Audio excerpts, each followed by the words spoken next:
Okay, so in this video we're going to take a look at problems 13 and 14.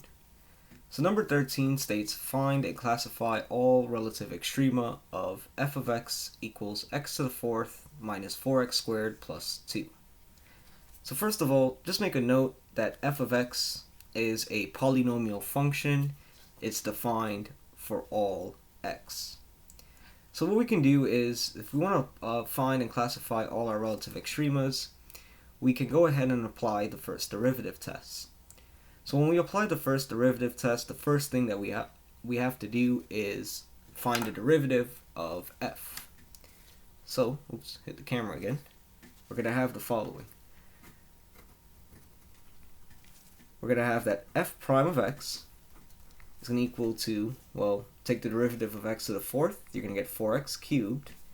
Take the derivative of negative 4x squared, that's going to be negative 8x. And you take the derivative of 2, and that's going to be 0. So f prime of x is equal to 4x cubed minus 8x. Now if you notice, your derivative is also a polynomial function, which means that it's going to be defined for all x. So in our next step, when we want to find our critical numbers, we can go ahead and just set the derivative equal to 0.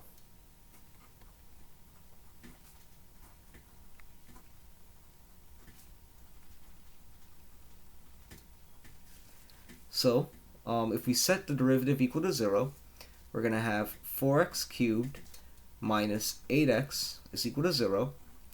And what we're going to have to do is solve for x. So if I want to solve for x, I can do so by factoring.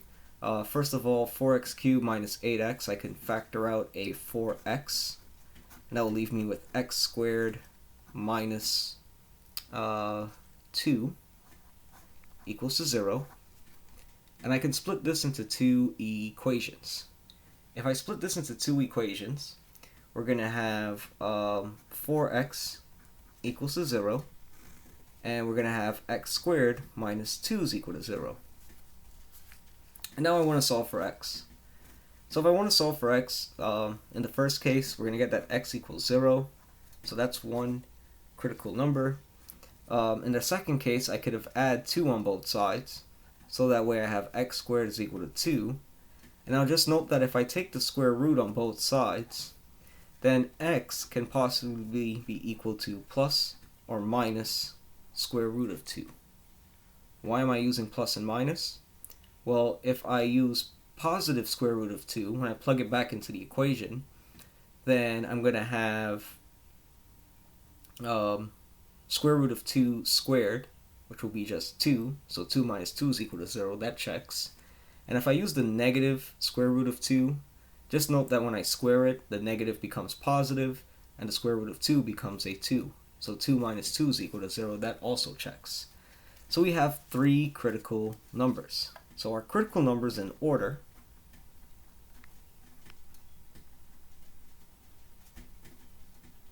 are x equals negative square root of 2, x equals 0, and x equals square root of 2. So that tells me that when I want to create my table using the first derivative test, then I'm going to create my table where I have 4 intervals.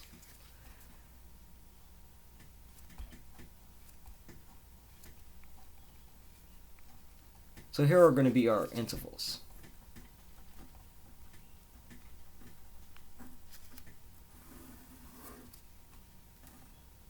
The first one will be to the left of negative square root of 2, so it'll be from negative infinity to negative square root of 2.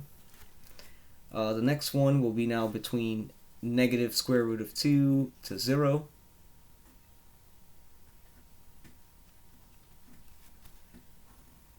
The next one will be from 0 to square root of 2. And now finally from square root of 2 onto infinity.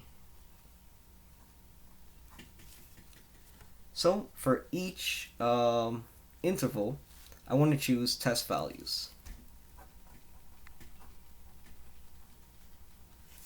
So just note that the square root of 2 is a little bit, well, square root of 2, let's look at it as a positive. That's a little greater than 1, and it should be between 1 and 2.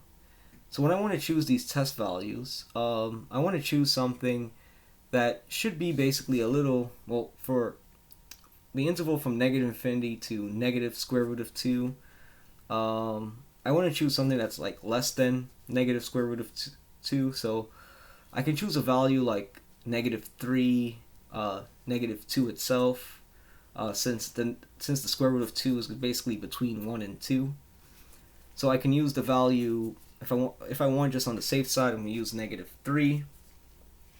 From negative square root of 2 to 0, since again this number is going to be between negative 1 and negative 2, I can use negative 1.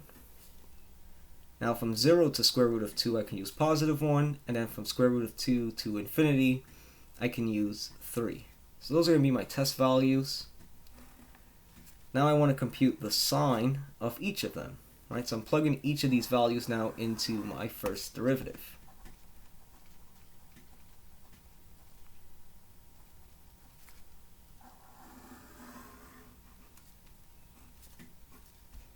And then after I plug them in, compute them, I make my conclusion. Okay, so what we're going to need to do is compute 4 things. We're going to need to compute f prime of negative 3, f prime of negative 1, f prime of positive 1, and f prime of positive 3. So I can go ahead and plug it into my first derivative and compute it, but additionally what I can do is, because I care about the sign, if it's going to be less than 0, meaning it's negative, or it's greater than 0, meaning positive, I can plug it into the factored form of f prime of x. Alright, so my factored form of our derivative was 4x times x squared minus 2. And what I'll do is, I just want to figure out what the sign will be when I plug in these values. For instance, if I plugged in negative 3, then we're going to have 4 times negative 3, which is negative, times, well, if I plugged in negative 3 here, we're going to have negative 3 squared minus 2. Well, negative 3 squared is 9, so 9 minus 2 is going to be 7. So we have a negative times a positive. Well, negative times positive, that's going to be negative number. And what we know is that a negative is less than 0. So the sign of f prime of negative 3, this is less than 0, hence in the first interval, the function is going to be decreasing. Now you want to plug in negative 1. Well, if we plug in negative 1, we're going to have 4 times negative 1, which is negative, times, well, negative 1 squared is 1, so 1 minus 2, that's negative. So negative times negative, that's positive, hence greater than 0. So f prime of negative 1 is greater than 0, which means that for any value, any interior value from negative square root of 2 to 0, you'll see that the derivative is going to be increasing, which means the function is increasing. I'm sorry, you're going to see that the derivative is positive. Yes, okay. So, now you want to plug in f prime of 1. Well, if you plug in 1, then we have 4 times 1, which is positive. But if I take 1 minus 2, right, 1 squared being 1, 1 minus 2 is going to be negative. So 4 times negative, that's going to be negative, hence it's less than 0. So f prime of 1 is less than 0, hence in that interval, the function is decreasing. Now you plug in 3. Well, if I were to plug in 3 into my derivative, you have 4 times 3, which is positive. 3 squared minus 2, that's going to be positive again. So positive times positive is positive, hence it's greater than 0. So f prime of 3 greater than 0, hence in that last interval, the function is increasing. So if you notice, for each interval, the function is going to decrease, increase, decrease, then increase.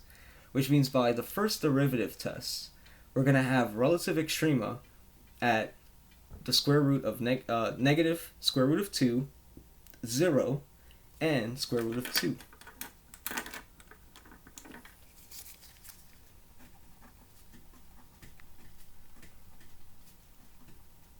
So we just got to determine whether or not now those extremas are going to be max and mins. So by the first derivative test, well, let's see. Where will we have, what happens at negative square root of 2? Well, it's decreasing, then increasing. So that's going to be a relative min, right? Anytime it goes from decreasing to increasing, it's going to be a min. So we're going to have also at the square root of, the positive square root of 2 is also decreasing, then increasing. So you're going to have relative min, or minima, at x equals negative square root of 2 and x equals positive square root of 2.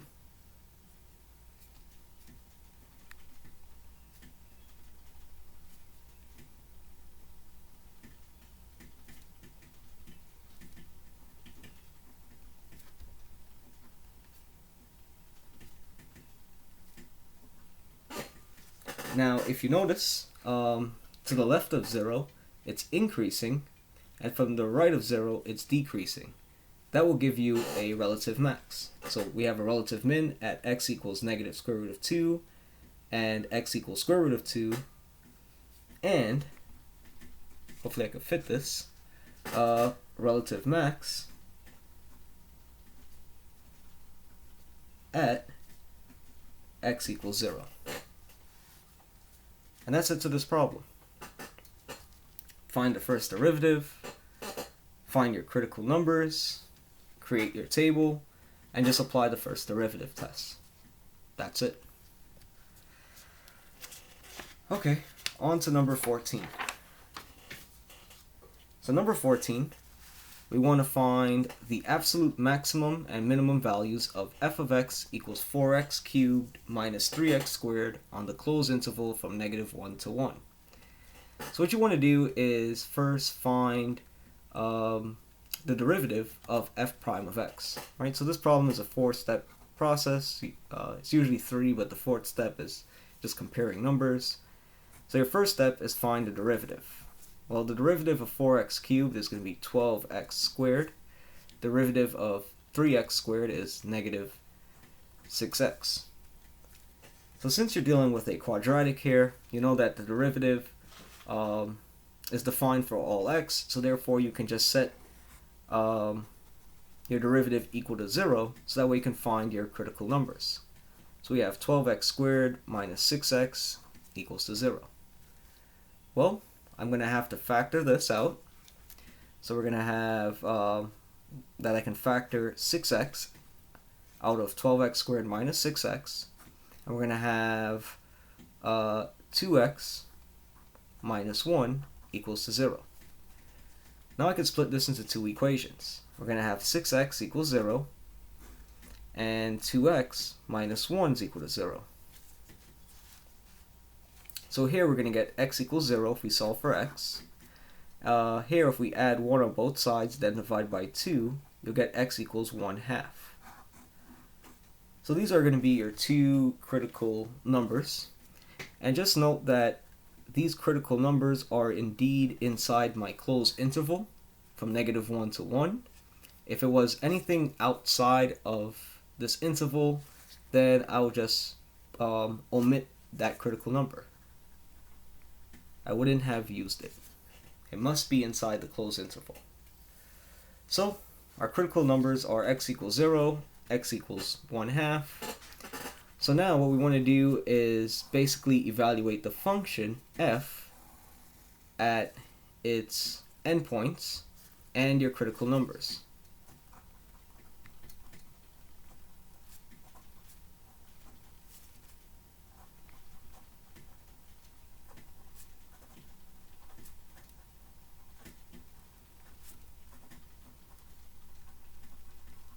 So we got the following. We're going to have f of -1, f of 1, f of 0, and f of 1/2.